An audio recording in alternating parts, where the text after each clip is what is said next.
Hello, everyone, and welcome to the Stern Spiel. I'm Veronica, and I'm here with my dad. Hello, everybody. I am Charlie Stern, aka Veronica's dad. Yes, and the Stern Spiel is a podcast where we get together once a week and we talk about my life on the road as a touring working actress and how my dad helps me out along the way, and also just, random stuff, but kind of like our take on it and the father-daughter perspective, you Yeah, could say. yeah. So, what's happening out there on the road, Veronica? So, a few things that we need to address. First thing we need to address is why there wasn't a podcast episode last week, or why there wasn't any clips or anything. So, let's just talk about the elephant in the room. Okay, I know that elephant. I'm very familiar with it. How do you see the stomping? So, basically, last week, we recorded an episode and then it wasn't great. Like, can I just be honest? Podcasting is an art form and we have to get good at it. And the only way we can get good is we just keep doing it and doing it and doing it. But, as it comes, you butt heads sometimes. And my dad and I did in fact butt heads last week and we had to just take a breather and then come back to it. Is that how you would describe it? I think that you are. I think you are presenting a version of what happened. Yes, I think that the episode actually contained a lot of very interesting dialogue. I thought it was very. I thought we had some interesting things to talk about, and I think that we had an interesting conversation. And as I watched it, I felt like this is actually an improvement on the week before. Because one thing that's important to me is we just got to do a little better than the previous week, and then we have to keep doing it and doing it and doing it and doing it. Like we like the Toast. Those guys have been doing this for 8 to 9 years, Yeah. hundreds of episodes, and you don't just walk out of the shell and knock out home runs every week. It just doesn't happen. So you gotta get out there and just keep. So I'm of the opinion that we could easily and should have published everything from last week. So No, but here's the thing. It was not good because I was so tired. We've been recording in the mornings, which I think was not a good idea. So today we're yeah, recording in the afternoon. We're trying to get our feet back on the ground. But of course, as life would have it, I'm going to set up for today's recording episode. And guess what?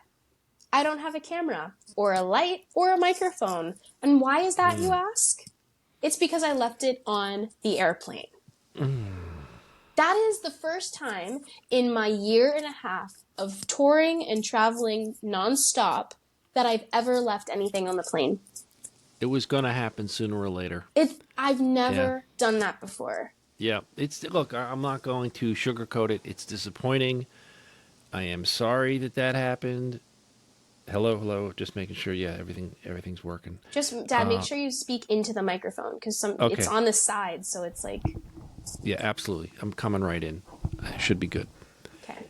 I'm disappointed that happened. Obviously, it's going to happen, and it won't be the last time you lose something, or misplace something, or something disappears or gets stolen. That's like a fact of life. I know. So I'm not trying to rationalize it. It's disappointing. It's a pain in the neck when it happens. It can be very inconvenient when you lose things, but stuff gets lost. Car keys get lost. Phones get lost. Cameras get lost. I guess so. It's just annoying because, like... That's a part of what happens. Listen, you're not a serial misplacer. You're not a serial, lose things person, and you're not a serial breaking things person like someone else I know. But you do, you got to keep your eye on your stuff and try to hold it together. And the important thing, Veronica, is how you recover from it. And I think you've recovered very well. So, like, we downloaded a mobile app. You're doing the show. We didn't miss a beat. We're on time, and we're back in the game. So don't let that throw you.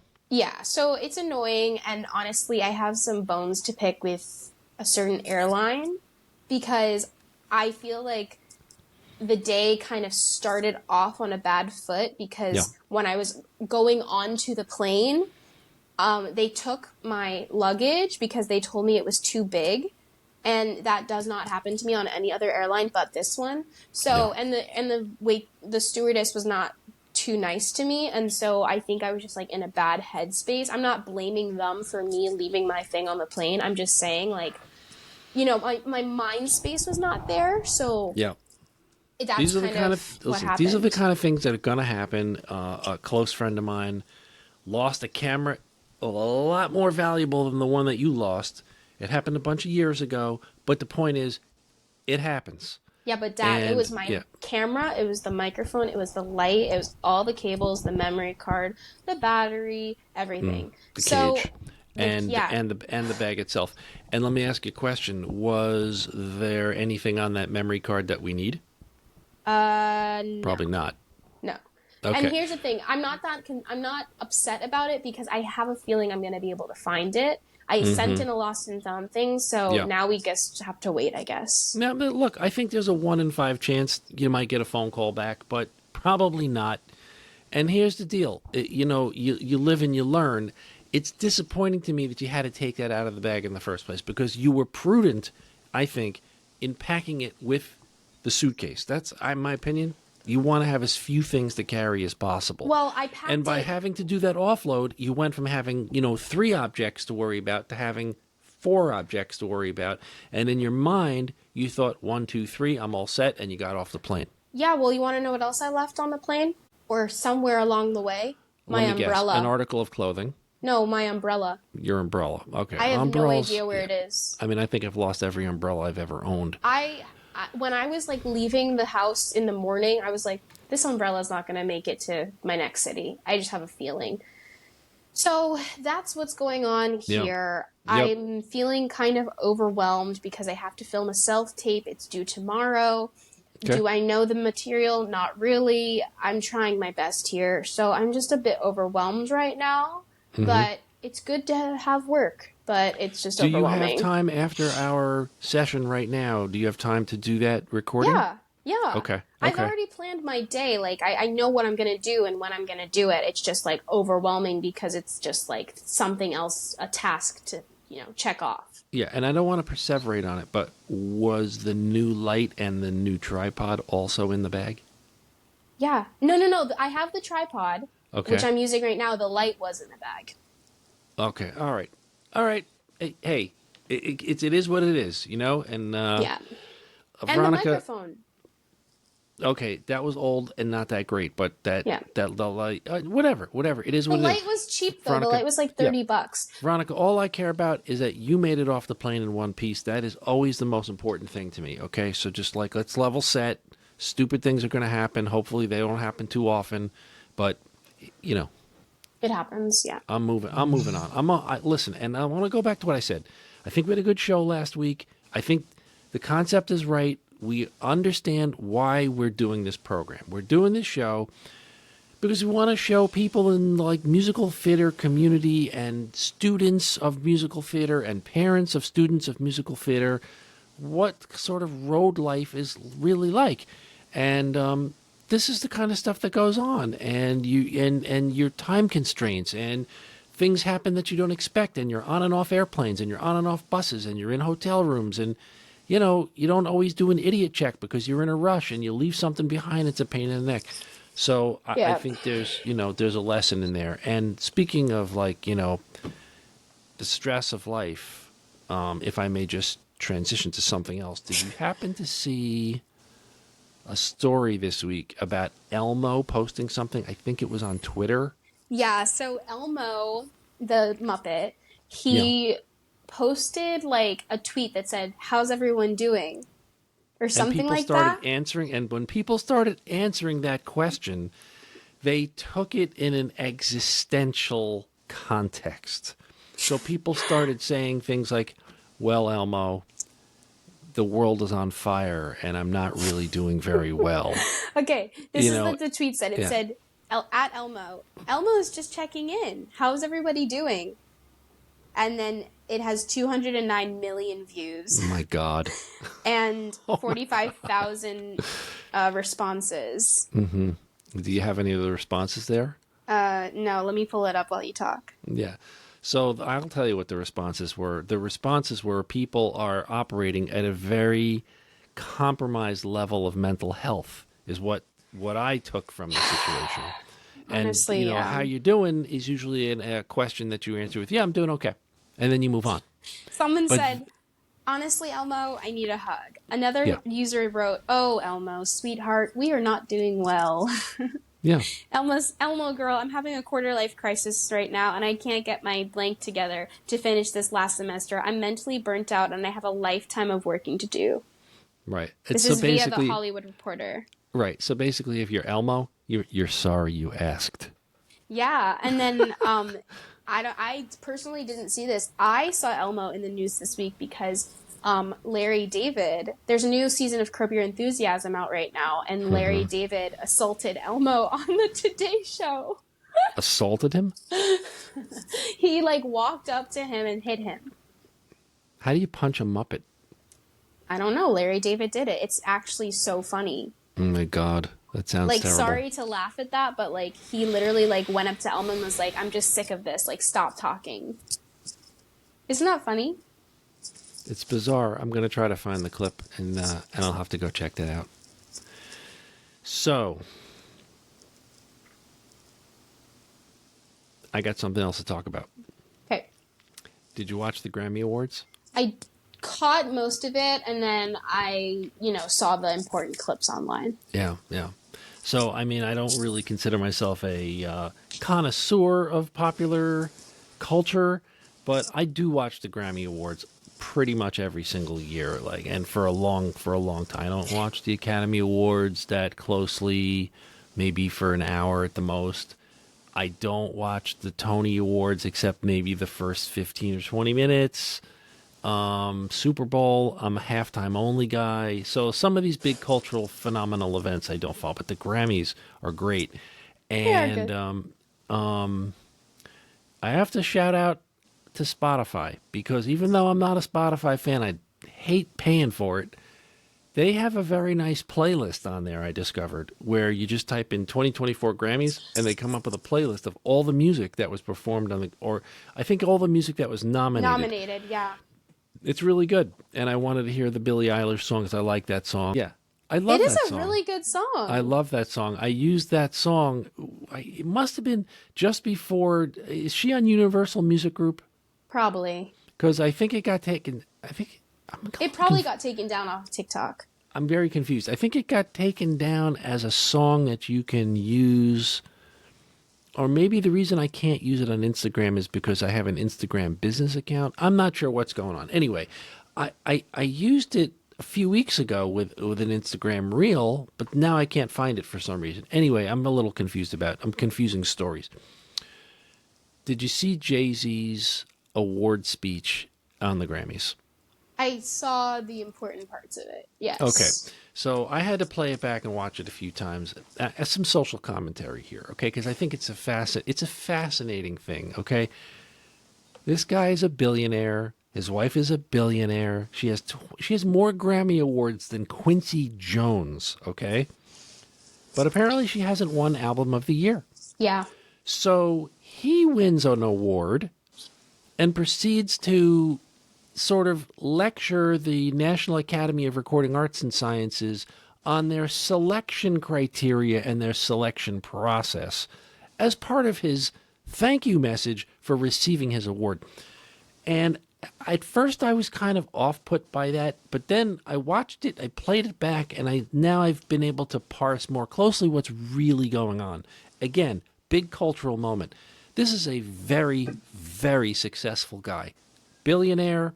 He constructed a stadium in Brooklyn, brought a basketball team, an NBA team to Brooklyn, fantastically successful record producer, record company executive. I mean, what hasn't this guy done, right? Mm-hmm, mm-hmm.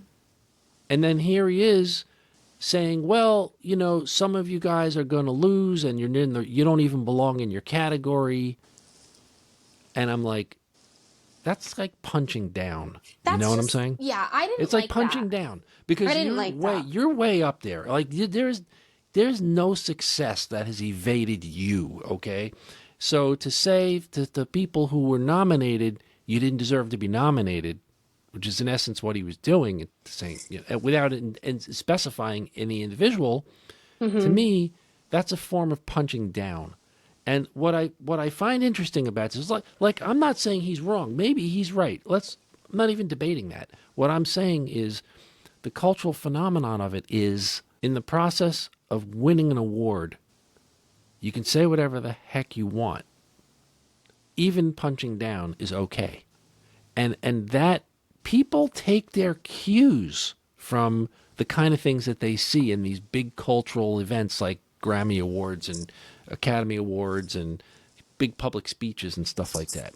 So, and what I think it does is it changes the culture a little bit, and that's what I took out of the Jay-Z experience. We're changing. The world is changing. It's okay to say stuff, anything you want. Like Well, the boundaries are changing. Sorry. Here's the thing that I was really confused about. People are like, oh my God, he said that Beyonce hasn't won Album of the Year and then Taylor Swift won this year again. First of all, Beyonce wasn't even nominated this year for Album of the Year. So any sort of like comparison to Taylor Swift or saying that Taylor Swift won over Beyonce's Renaissance is not accurate. Like Renaissance was nominated last year and it didn't win. Last year, Harry Styles' album won Album of the Year. So that's the first thing that I want to say. Second of all, I mean, listen, it's people are like, Beyonce looks so embarrassed that he's saying this up there, and it really it reminds a lot of people of when Kanye West got up at the VMAs and was like, I'm sorry, but Beyonce had one of the best music videos of all time. Like, it's the same kind of feeling. And I completely agree with that. And I don't know why these men feel like they need to go up there and, like, say this about one of the most powerful women in the world. It's just bizarre behavior to me, in a way. Yeah, I don't see the linkage to the Kanye event. I don't see it. I think this is different. I think this is a record executive, and I don't think there's much more to it. He's basically saying, like, guys, statistically, she should have a record of the year. Why doesn't she? Album of the year. Album of the year. Why doesn't she have an album of the year? Statistically, she should. And he even used the phrase, by your own metrics. Now, I don't know how to parse that. What is your own metrics? And can I just say, like, why does it matter? Why does Album of the Year matter if she has all these other awards? I don't understand that. I don't know, except the only explanation is I've got the billionaire explanation. If you're a billionaire, I once read in this book that if you want to drive super rich people crazy, tell them they can't have something. That's what's going on. That's what's going on here. The Academy has, in his mind, the Academy has told Jay-Z, you can't have this. You can't have Album of the Year Grammy Award. And no matter how many Grammy Awards she has, or he received a Grammy himself. Apparently the daughter has a Grammy too. I mean, doesn't matter how successful they are, until he has the thing he can't have. Right. There'll be a beef.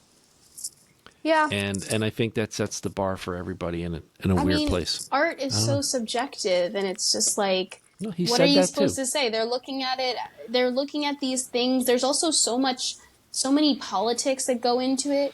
You know what? Maybe Harry Styles, campaigned a little bit better than Beyonce did. Or maybe there's something about the fact that she doesn't do these things anymore and it pisses people off and they don't want to vote for her for Album of the Year. I don't know. It's so stupid. Right. Maybe he's right. Maybe that album, because I don't really know Beyonce's albums that well. Maybe the album was deserving of Album of the Year based on a whole bunch of metrics, according to Jay-Z. What if he's right? But why is he talking about something that happened last year? Well, but the point is, is it a social justice issue? Because that's the frame in which he's placing it, and that's right. I'm confused about, because I was like, oh my gosh, she didn't get it this year. And then I go and I see that it was like last year. So I don't know why he's bringing up Album of the Year this year. saying, oh, she has all these Grammys, but not album of the year. I don't get it. It's just stupid. It was good TV. I will say that. So what else is going on with you this week? You got to do a demo Self-tape? recording this afternoon. No, it's called a self-tape. Self-tape, sorry. Yeah, I have to do that. Just a lot of rehearsal. And actually, I wanted to tell you a crazy, crazy story about this gym owner that I met. So anytime you're in a city, you know, you can decide whether or not you want to go to, like, find a local gym. A lot of people go to, like, these, you know, national chains like Crunch or Planet Fitness and stuff like that. Personally, I don't like them. And, like, for the most part, the hotel gyms have been fine for, like, what I do. But the last two cities, one hasn't been a hotel gym, or it's just like complete crap. And I'm like, okay, fine, I'll go somewhere. So the way that it works is you go to the place and you're like, hey, I'm in town this week. Like, is there any way you can, like, offer us a discount or something? So there's this place, like, right on the corner where I'm staying. And I went in there with my friend yesterday. One quick question. What you're trying to do when you walk in is just get a one-off pass, right? Yeah. Go ahead. I'm with you. So I walked in there yesterday with my friend, and we walk in and we're like, hey, we're with this tour this week. We're in the city, and we were just wondering if, like, you have any deals that you can offer us. Like, we want to come to the gym, like, 4 or 5 times this week. The guy is like, can you guys hold on for a second? He goes to the back. He's wearing a sweatshirt, right? He goes to the back. He comes back out. He has his sweatshirt is now off. He's wearing a t-shirt. And I was like, okay, I guess he was, like, warm or something and he needed to take it off. Then he goes, can I show you guys something? He lifts his sleeve and he has a giant tattoo of the show's logo. What?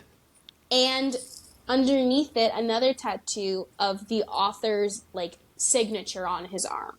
He's got a tattoo of the show. Yeah. Did it look fresh? No, it's very old. And then he goes, I'm just going to say the show's name. He says, I love Les Miserables.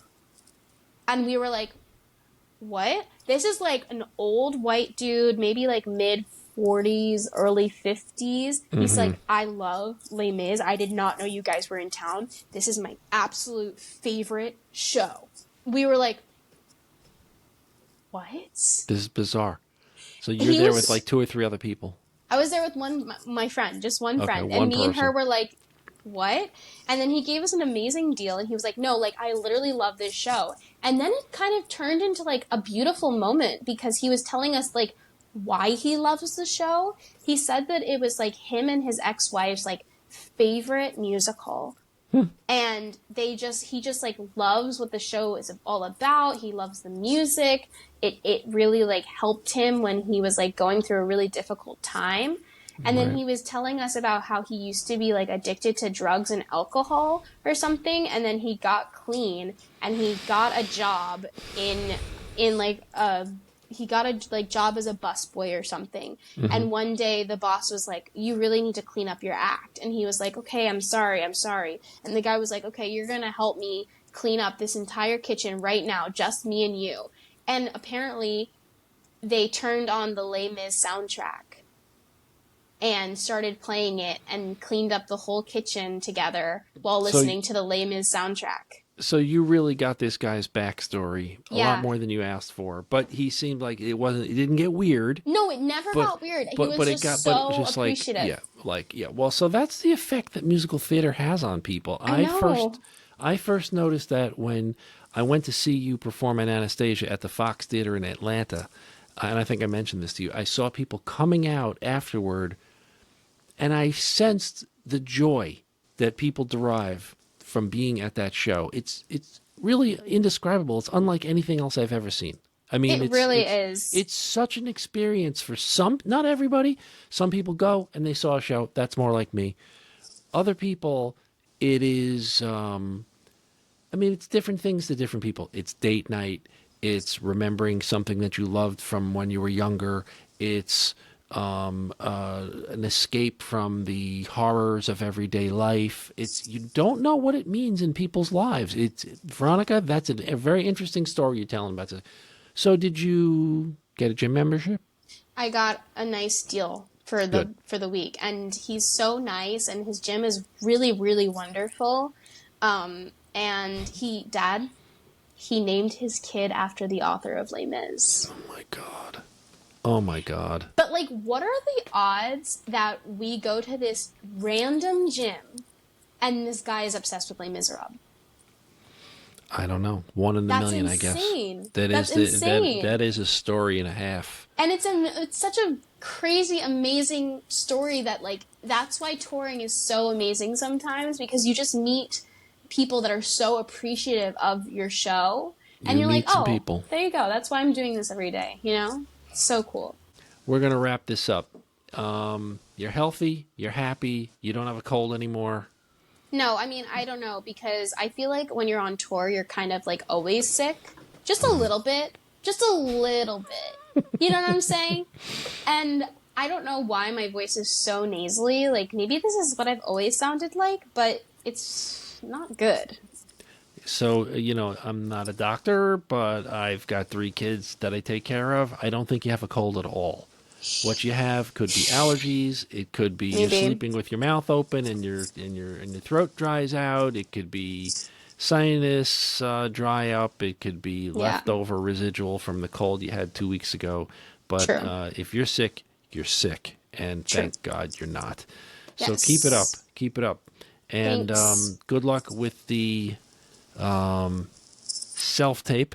Thank you. And stay out of trouble. And don't worry too much about the bag you left on the airplane. Well, you know what? I'm about to send another box home because my luggage is eternally overweight, which is insane because I feel like it was never this much overweight on the last tour. So I don't know what I'm doing wrong on this one, but I'm sending home another package of clothing this week. And hopefully that's the last one, and I can just get through the rest of this tour without having to like take something out every single time I go to the airport. It's really annoying me. Yeah, no. You need to get underneath the glide plane so that you can just coast through the airport without interruption. I agree. That's very important. That'll reduce some of your stress because it's every week. It's every week, and it's really annoying when people are like, "Oh, well, haven't you already been on tour? Like, why is your luggage always overweight?" I'm like, you know what? I feel like you can go on tour 500 times, and if you're just the type of person that needs like certain things with you all the time, like your luggage is gonna be overweight. There's no like rhyme or reason. Like unless you're a minimalist, it's really hard to not overpack when you live on the road. Well, this is the difference between a business trip and being on the road in a musical production. Because it's not like you're going to be home in 2 days, so you can just, stuff an extra sock into your shoe and you're going to be okay. This is more like really, I don't know how to explain it, but it's a little bit like moving every week. It is like moving every week, and then you live in a different place every week, and you put things in different places. Blah, blah. Yeah, right. All right, I feel like that was such a good episode. It was so much better than it has been. Definitely have to record in the afternoon because I feel more alive. Good. All right, so then the timing is better. The prompting is better. The preparation, honestly, we kept it down to a min. And honestly, like, I kind of like my setup right now. Just like, I'll see how, if the quality, like the sound quality is crap, then I won't do it like this. Or maybe I'll just like look into a better microphone that can plug into my iPhone. But this, what I have, like, if I could take a picture of it right now, it's perfect. Yeah, the sound is not garbage. We're going to be okay. Veronica, take care of yourself, and good luck with the self-tape. Good luck with the show tonight. Thank you. Right, it's we're recording this on a Wednesday, so yeah. Second show of the week in the new city. All right, keep rocking, Veronica. And if you guys liked what you heard, you can follow us on social media at the Stern Spiel, or you can follow me if you only liked me, and you can follow me at Veronica Stern. At New Charlie Stern. And at New Charlie Stern if you just liked my dad, or follow us both. I don't care. Also, if you want to subscribe to us, we're on YouTube at the Stern Spiel. Maybe that's where you're watching this right now. And we post new reels and clips every week of the show. Yep, we're going to try to keep it going. Yeah. We're going to We're get back on this. track. Yeah, we're back on track, and we're going to keep it there. Thanks, Veronica. Yeah. All right, take care. Bye. Bye.